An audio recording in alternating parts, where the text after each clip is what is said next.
Before Jesse James, and way before the Wild Bunch, there was a crime so new, so audacious, it didn't even have a name. It's 1866, and four brothers from the quiet flatlands of Indiana are about to commit an act of criminal genius. They're called the Renos, and their story isn't just about a robbery. It's about the birth of a legend. They would ignite the lawlessness of the American frontier and invent one of its most iconic crimes, the train heist. This is the story of the men who wrote the playbook, the architects of a crime that would define the Wild West. This is the story of America's first brotherhood of outlaws.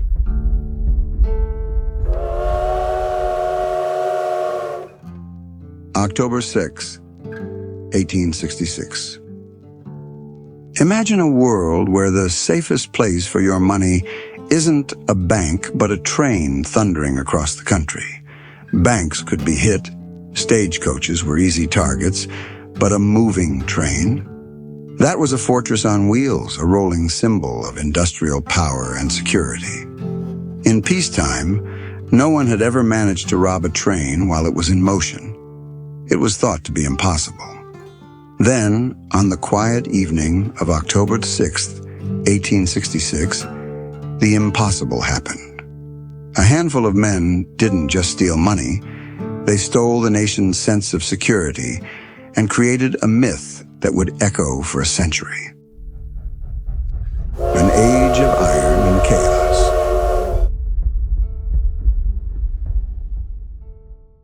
To understand how the train heist was born, you have to picture the world it was born into. The year is 1866. The Civil War's over, leaving the country scarred, divided, and in the middle of a massive, chaotic transformation. Millions of men, trained in the brutal art of war, were coming home to a country they barely recognized, where good work was scarce, and the old way of life was gone. It was an age of uncertainty, but also of explosive growth. And the engine of that growth? The railroad. Thousands of miles of iron track were being laid down, stitching the fractured nation back together. These railways were the arteries of American commerce, pumping gold, cash, and goods between the industrial East and the developing West. They were symbols of progress and manifest destiny. But to a few men with a different way of looking at things, they were something else entirely. A treasure chest on wheels just waiting to be cracked open. In the Midwest, towns like Seymour, Indiana, were changing fast.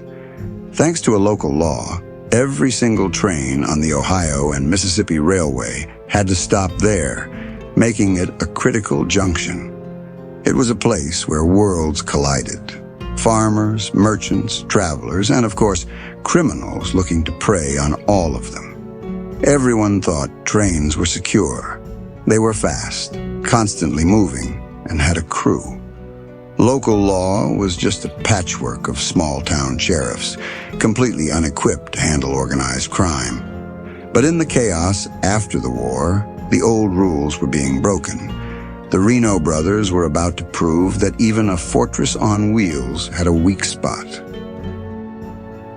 Section 2. The Brothers Reno. The masterminds behind this new crime weren't hardened gunslingers from Texas. They were the sons of a respectable farmer from Jackson County, Indiana. Their father, Wilkinson Reno, ran a 1,200-acre farm and raised his family in a strict Methodist household, where the Bible was required Sunday reading. But that piety didn't stick to all the kids. Of the 6 children, a daughter, Laura, and a son, Clinton, later nicknamed Honest Clint, wanted nothing to do with what was coming. It was the other 4 brothers who would carve the family name into infamy. Franklin, the oldest and the leader, John, the planner, Simeon, known as Sim, and William, the youngest. Their slide into crime started long before the war. As teenagers, Frank and John were known for running crooked card games, cheating travelers who passed by the family farm. The community also blamed them for a string of suspicious fires that hit the area in the 1850s. Their reputation got so bad that their father even moved the family away for a while. The Civil War gave the brothers a new and much more profitable hustle: bounty jumping. The Union Army was desperate for soldiers and offered cash bounties to anyone who enlisted. So Frank, John, and Sim would sign up, collect the cash, and then desert, only to do it all over again in a new town under a new name.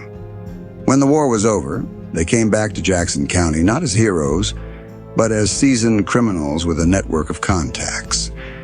They started putting together a gang of other former soldiers, counterfeiters, and local toughs, becoming the first real brotherhood of outlaws in America. Soon, they practically owned Jackson County. They operated out of a hotel in Seymour, and local officials were either on their payroll or too scared to stop them.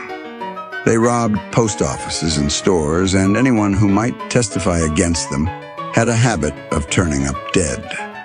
The local newspaper, the Seymour Times, got so desperate it called for vigilante justice, writing, "Nothing but lynch law will save the reputation of this place." But the Reno gang was just warming up. Their local reign of terror was about to go national. Section 3. The impossible crime. Going from robbing small-town post offices to hitting a moving train was a huge leap. This wasn't just a crime of opportunity. It was an invention. It took foresight, planning, and an incredible amount of nerve. Frank and John Reno were the visionaries who saw the potential that nobody else did. So why a train? Because that's where the money was. Every day, express cars run by companies like Adams Express moved tens of thousands of dollars in cash and payrolls.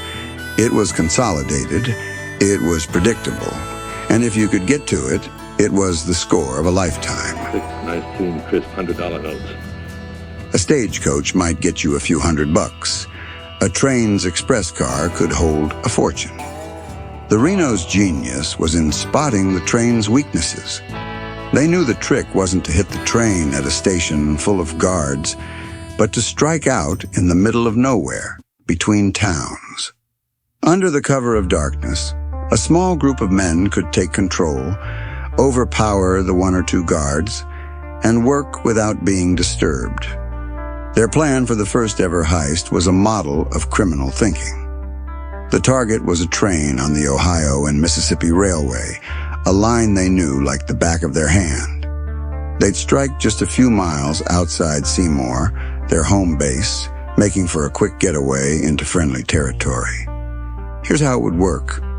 A few of them would board the train as regular passengers. Once it was moving fast enough, they'd make their way to the Adams Express car, which usually had only 1 guard. They figured there were 2 safes. One was a smaller, local safe they could probably crack open right there.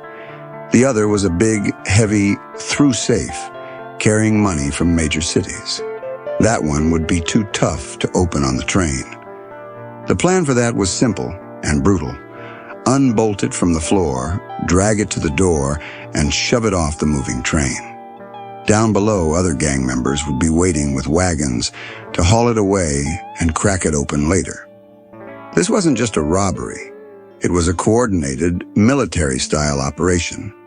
The Reno brothers looked at a symbol of American progress and saw a flaw in the design. Section 4. The Heist of the Century. On the evening of October 6, 1866, the eastbound train sat at the Seymour Depot, hissing steam. Hiding among the passengers were John Reno, his brother Sim, and an associate named Frank Sparks. They looked like any other travelers and calmly took their seats. As the train pulled out of town and plunged into the Indiana night, the 3 men got to work. They made their way to the Adams Express car, burst in with guns drawn, and quickly tied up the lone messenger. Turning to the safes, they used crowbars to pry open the smaller one. Inside was a haul of somewhere between $13,000 and $16,000, a staggering amount of money at the time. They stuffed their pockets and bags, but they still wanted the main prize, the heavy-through safe, bolted to the floor.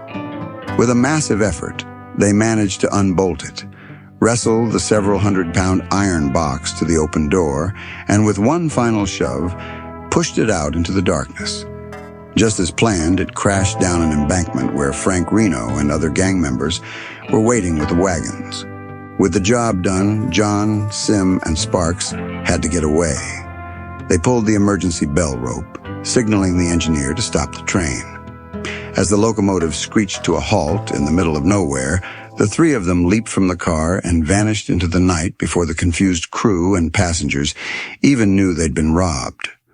But down by the tracks, there was a problem. The big safe was tougher than they'd expected. As they struggled to get it open, they heard the one sound they didn't want to hear: barking dogs and shouting men. A posse, formed with surprising speed, was closing in. The gang had to abandon the unopened safe and flee with the money they'd already grabbed. They had just pulled off the first peacetime robbery of a moving train in American history. The news spread like wildfire, carried by the telegraph wires that ran alongside the very tracks they had just violated. A new type of crime had been born, and the nation was hooked. Section 5. The Pinkertons enter the fray. The Seymour train robbery sent a shockwave across America. It wasn't just the money, it was the nerve.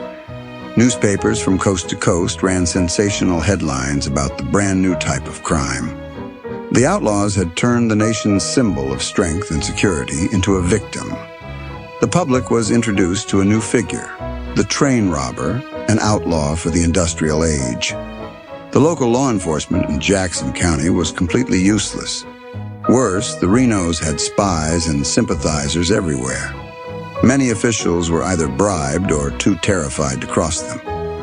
A passenger named George Kinney did bravely come forward and identify John and Sim Reno and Frank Sparks. They were arrested, but were immediately released on bail. A short time later, Kinney, the only witness willing to testify, was shot and killed. The charges were dropped. The message was clear. In Jackson County, the Renos were the law. But the gang had made a powerful, new enemy. The money in the safe was insured by the Adams Express Company, and they weren't about to let it go. Realizing local law was a joke, Adams Express hired a new and formidable force in American justice, the Pinkerton National Detective Agency. This was a huge moment. Private enterprise was now stepping in where the government had failed. Alan Pinkerton had built his agency into the most effective and feared law enforcement group in the country. His agents were famous for their relentless pursuit of criminals and their motto, "We never sleep." The Pinkertons were hired to do one thing: hunt down the Reno gang and destroy it. The stage was set for a classic showdown between America's first outlaw brotherhood and its first private detectives. The chase was on. Section 6. The Scarlet Mask Society. Getting the Pinkertons on their tail didn't slow the Reno gang down one bit. In fact, they got bolder. In 1867, they robbed a courthouse in Missouri, which finally led to John Reno's capture by Pinkerton agents. He was sent to prison for 25 years. But with John gone, his brother Frank took over, and the gang's crime spree kicked into high gear. On May 22, 1868, they pulled off their most spectacular heist yet. They boarded a train in Marshfield, Indiana, threw the express messenger from the moving train, and got away with an incredible $96,000 in cash and bonds. The Marshfield robbery made national news and cemented the Reno gang's reputation as the most successful outlaws in the country. But this reign of terror was creating a dangerous backlash. The people of southern Indiana, fed up with a powerless legal system, decided to take the law into their own hands. Those newspaper editorials calling for lynch law were no longer just talk. Secret societies started forming, groups of men sworn to purge their community of the Renos by any means necessary. The most famous of these was the mysterious Jackson County Vigilance Committee, also known as the Scarlet Mask Society. The Renos were now being hunted by two very different, but equally determined enemies. On one side were the professional Pinkerton detectives. On the other were their own neighbors, their faces hidden behind scarlet masks, their hands holding ropes. The lawless world the Renos had created was about to turn on them with a fury they could never have imagined. Section 7. Judgment Day. The end for the Reno gang came not in a blaze of glory, but in a series of swift, brutal acts of vigilante justice. In July 1868, acting on a tip, Pinkerton detectives laid a trap on a train the gang planned to rob. When the outlaws tried to board, the detectives opened fire. One was captured, and under interrogation, he gave up the names of his accomplices. The arrest came quickly, but the captured men never made it to a courtroom. On July 20th, as three of them were being transported by train, a mob of vigilantes stopped it, overpowered the lawmen, and dragged the prisoners to a sturdy beech tree on the edge of Seymour. All three were hanged. A few days later, three more captured gang members were lynched from the very same tree. The spot would forever be known as Hangman Crossing. But the core of the gang, the Reno brothers themselves, were still at large. Sim and William were caught by Pinkertons in Indianapolis and moved to a more secure jail in New Albany. Frank, the leader, had fled to Canada with an associate, Charlie Anderson. But Alan Pinkerton was relentless. He waged a diplomatic war to get them back, finally succeeding in October. Frank Reno and Charlie Anderson were brought back to Indiana and placed in the New Albany jail with Sim and William. It seemed like the law might finally get its day in court.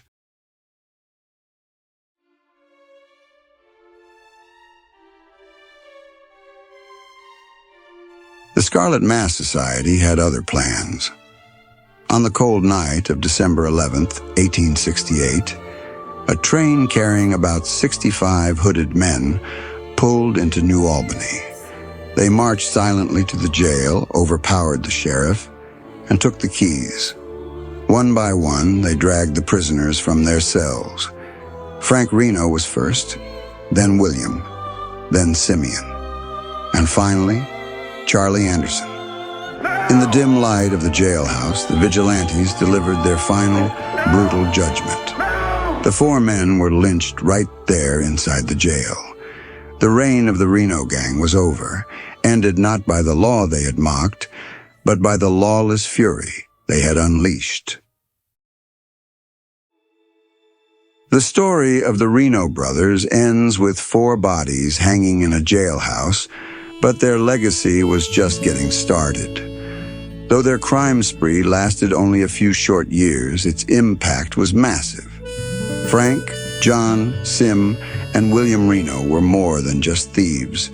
They were criminal innovators. They were America's first brotherhood of outlaws, and they invented a crime that became a cornerstone of Wild West mythology. Their heist on October 6th, 1866, was the spark. They wrote the playbook that would be copied and perfected by more famous outlaws for decades. Every time you see a movie where Jesse James or Butch Cassidy stops a train, you're seeing the legacy of the Reno brothers in action. They saw the vulnerability in America's iron arteries and showed everyone how to bleed them dry. Their story is also a brutal reminder of the violent, chaotic nature of the American frontier. A frontier that wasn't just out west, but in the heartland too. They proved how weak the law could be, and in doing so fueled the rise of both the professional, private detective and the shadowy vigilante. The brothers are largely forgotten today, overshadowed by the very legends they inspired. But their one act of criminal genius forever changed the landscape of American crime and folklore. They didn't just steal a fortune from a moving train, they invented a legend.